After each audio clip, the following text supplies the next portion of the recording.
Merci, bonjour à tous. Effectivement, la présentation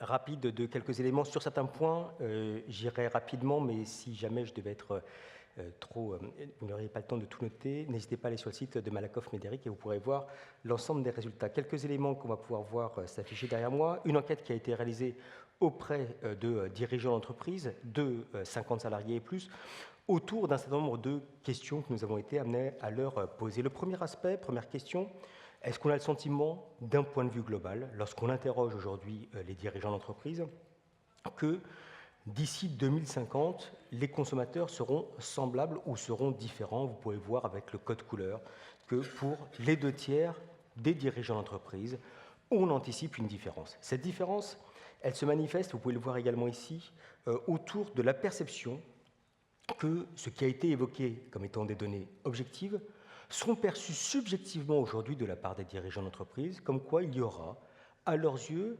véritablement un vieillissement de la population française, et c'est le cas pour 6 personnes sur 10 que nous avons été amenés à interroger.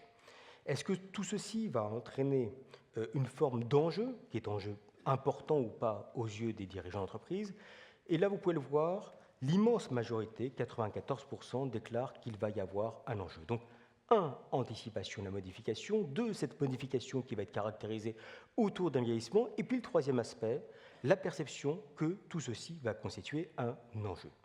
Est-ce que parce que nous sommes d'accord, et est-ce que parce que ceux-ci sont d'accord sur le constat, sont-ils potentiellement amenés à agir? Et on va voir que là, on est face à une dimension très française, où on peut être d'accord sur le constat, mais pas forcément sur les dimensions opérationnelles à suivre. D'ailleurs, en première approche, les premières anticipations de conséquences reposent, vous pouvez voir, sur le système de financement des retraites, qui est un sujet permanent dans la société française, 97% en parlent, des services à la personne d'une manière générale, des services d'une manière plus particulière, notamment lorsqu'il s'agit de l'offre de santé, et de manière plus marginale, vous pouvez voir, l'emploi, l'économie, les modes de déplacement, et en dernière position, la thématique de la consommation. Donc des enjeux qui apparaissent comme étant beaucoup plus des enjeux macro, des enjeux qui peuvent être des enjeux de solidarité, et pas forcément des enjeux qui apparaissent comme étant des enjeux économiques à proprement parler. Est-ce que d'ailleurs, on considère que pour sa propre entreprise, il y a un enjeu qui est un enjeu particulier lié au vieillissement? La réponse est oui, pour 7 personnes sur 10 que nous avons été amenés à interroger. Ces 7 personnes sur 10, ce sont des dirigeants d'entreprise. Ces dirigeants d'entreprise sont d'accord globalement sur le constat. Et est-ce qu'ils anticipent l'avenir avec une forme d'optimisme ou avec une forme de pessimisme? On peut le voir avec une forme de pessimisme. Parce que quand on leur pose la question, qui est une question précise, est-ce que d'après vous, il sera facile ou difficile pour les entreprises d'anticiper ce qui n'apparaît pas comme étant un mouvement brutal, mais comme étant un mouvement qui s'inscrit dans une forme de continuum qui a été décrit précédemment? 40% seulement des dirigeants d'entreprise disent globalement, on pense que ça va être facile de pouvoir l'anticiper. Et on a un peu moins, on a près d'un tiers de la population seulement qui déclare qu'il sera facile pour eux d'y répondre de manière adaptée.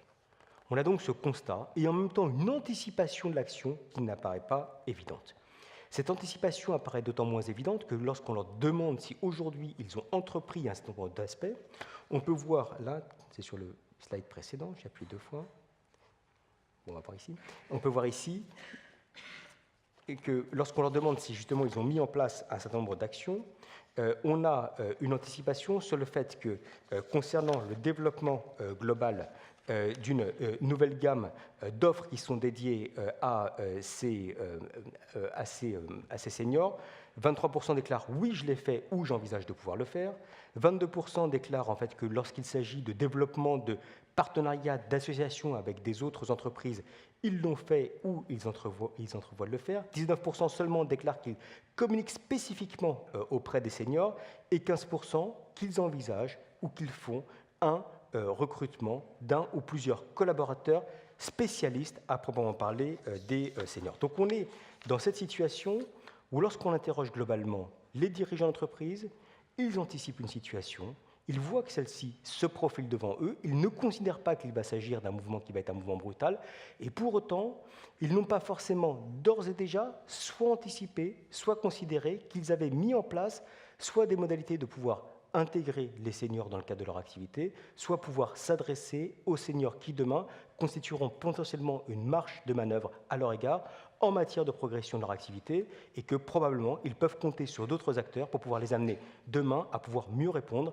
à ces enjeux qu'ils anticipent mais dont ils n'ont pas su saisir encore jusqu'à présent les différentes opportunités.